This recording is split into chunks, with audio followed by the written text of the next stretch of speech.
শুভ সকাল বন্ধুরা। নতুন একটা সকাল মানে নতুন আশা, নতুন স্বপ্ন, নতুন সম্ভাবনা।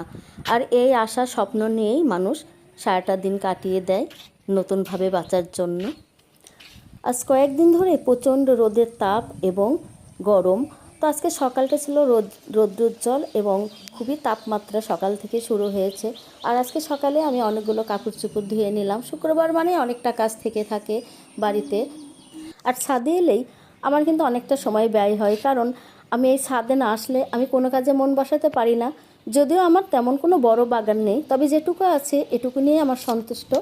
আর এইগুলো না দেখলে, এই গাছগাছালির সঙ্গে সময়টা একটু না কাটালে আমি যেন কোনো কাজে মন বসাতে পারি না, আমি যেন অনেক কিছু মিস করি।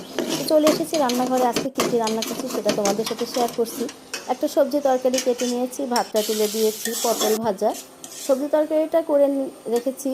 এই সবজি তরকারিটা আমি মাঝে মাঝে করি, এটা না খেলে আমার শরীরটা ভালো থাকে না। আর আমার মেয়েরও খুব পছন্দ। সঙ্গে একটু মুরগির মাংস ভিজিয়েছি আর ভিজিয়েছি রুই মাছ। আজকে রুই মাছটা রান্না করছি। এটাকে বলে মৌলবি কচুর ডাঁটা। এটা দিয়ে মাছটা রান্না করব আলু বেগুন দিয়ে। আমার কাছে খুব মজা লাগে। আর রুই মাছটাতে এবারে দেখছি ডিম আছে।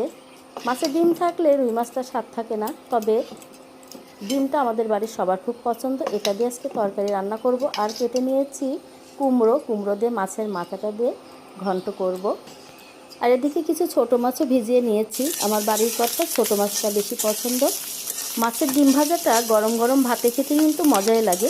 তো আজকে আমি রান্না করব মাছের সঙ্গে দিয়েই।